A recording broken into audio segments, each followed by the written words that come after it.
guest is Dr. David Padgett from Tennessee State University, who's given us information relative to chocolate cities in crisis and an analysis in terms of some of the problems that many of these cities face. And of course, Dr. Padgett, let's continue our discussion. I think you were dealing with Atlanta before we had our second commercial break. Let's continue there. Yeah, Atlanta is truly a tale of two cities. It's known as Black Mecca, one of the major civil rights movement cities.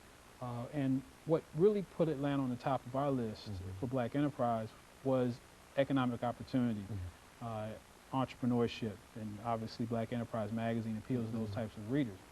And what set our survey apart was that we actually had readers respond and tell what they thought, and then we combined that with statistical data. So one side of Atlanta is the wealthy, you know, the Gwinnett County, which is just part of the metro area. Then there's the other Atlanta, which leads the nation in crime, which has pockets of poverty, which has all kinds of inequity in terms of transit, public transit. And so it's almost a two-faced city. But yet, Atlanta, again, never fails. I mean, more Black people moved to Atlanta over the past 10 years, I think, than any other city in the United States. And Black African Americans have flocked there by the hundreds of thousands, literally. And so as long as Atlanta is a place where Black people see opportunity, they're going to go there. Is it going to spread throughout the entire Black population? Well, that remains to be seen. Now, Detroit, the next city, next chocolate city is obviously you know, the home of Motown, but it's also the city that when we teach urban studies, it's always used as a model for urban decay. Detroit has been bleeding people. People have been leaving Detroit in droves. Detroit fell below 1 million people during this past census for the first time in 50 years. And it's literally, people are getting out of Detroit. It's like rats off of a sinking ship. Detroit, now with the automotive industry having its problems, things are getting even worse in Detroit.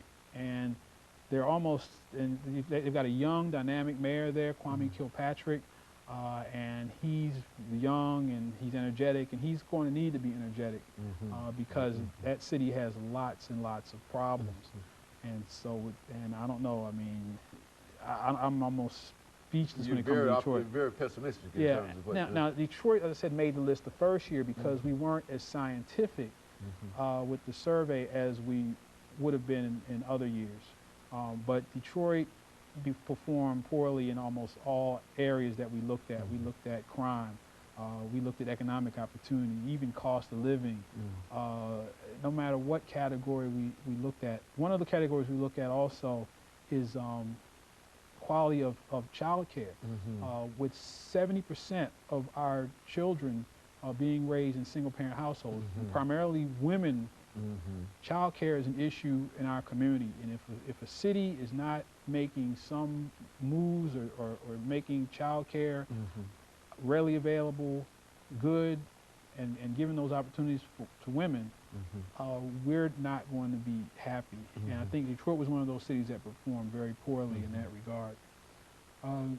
Now, Birmingham is a city that made the list in 2004, didn't make it this year, purely due to lack of participation on the part of the respondents. We have to have a cutoff point for the minimum number of responses to have a good sampling pool. But the people who did respond responded very favorably for Birmingham. And if you think of it, it's really unusual. I mean, Birmingham was once known as Bombingham. It was once known as you know, just at least the last place you wanted to be Black in the United States, almost was Birmingham if you were going to live in a city, maybe 40 years ago. And now it's this, it seems to be more progressive. It's a heavily, almost 75% Black city. It has its problems.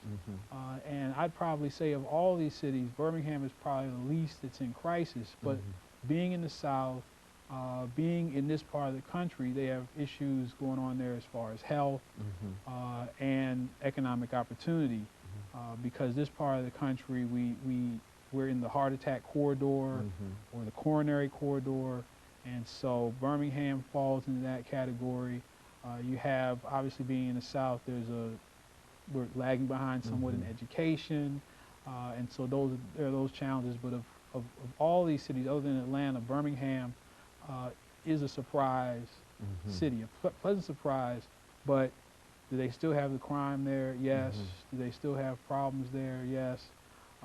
But it's the one city that might have some answers to some of the problems that we are seeing in some of these other cities. You know, Dr. Padgett, when you talk about all of these cities, it seems that this kind of information ought to be made known to those individuals who are talking about a new era in terms of moving beyond where we are and opportunities and et cetera. And I think Congress, we have an election that's scheduled here, and all of these things. This ought to be good material for those individuals who are talking about trying to improve the lives of individuals all across America. Now, I think we might be dealing with chocolate cities here, but there ought to be some kind of movement somewhere in Congress, somewhere with some kind of force that can deal with all of these problems, because it seems that these are national problems, even though we talk about chocolate cities and et cetera.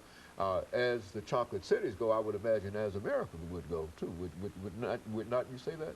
Yes, exactly. In fact, in the 9 years of doing this study, what I've found is there are 3 areas with which African Americans are most dissatisfied. 1 is education, 2 is quality of child care, and 3 is a relationship between African Americans and the police. Those are the 3 poorest performing areas on the survey, which is frightening when we're living in cities that have high crime rates, but yet we don't get good police service. Then the last 2 both have to do with our children, which are our future, child care and education.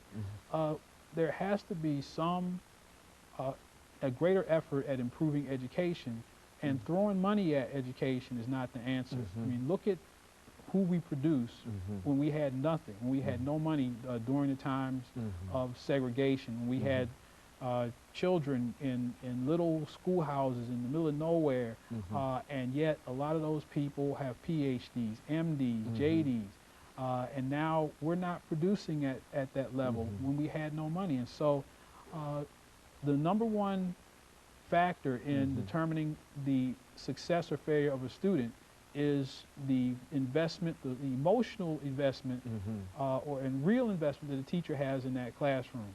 And apparently must not be happening today. I'm not going to say anything bad about teachers. Maybe they're handicapped, maybe they're in a position where they can't. But I think, where do our children spend the most time in these cities? At school. And that's where they are the most of the time. And that's where we lose our black males, is in school. They go from school to special ed to prison. And I think that's the #1 area that we have to invest in. #2, and I learned this again, was with child care. I don't have any children, but people that I know who do say child care is extremely expensive, and then good child care, it's almost a double-edged sword. I want to work so I can make money, but if I work, I can't be at home with my kids, and then I spend all my money on child care. I don't have any money to improve. So there has to be some incentive, maybe some kind of tax break, or maybe something that could be done with incentives that can be given to either faith-based organizations and nonprofits to really make child care for women a lot more readily available. A lot of private companies now have some on-site child care, but we really have to make free women so that they're able to become even more active in their careers, because the woman is the first teacher of our children, and so if she's struggling, if she's having a hard time, that's going to have an effect upon our children. And I don't have an answer for out-of-wedlock births. I don't have an answer for that, but we do know that whether these children are born in wedlock or out of wedlock, they spend most of their time either in child care or in school. Dr. Padgett, let's see if you can give us an answer to this. Do you think that it would be cost-effective if the government and private agencies moved into these cities and attempted to deal with some of these problems? Would that be cost-effective? Yeah, I think that if we're willing to invest, $80,000 a year to imprison somebody, then we could you know, invest half of that or even and sending somebody to college for 4 years. I was listening to... And so, of course, we're just about at the end of the show today, but I appreciate the information, and let me encourage our audience to tune in again next week for another informative edition of Comments. Thank you, and good morning.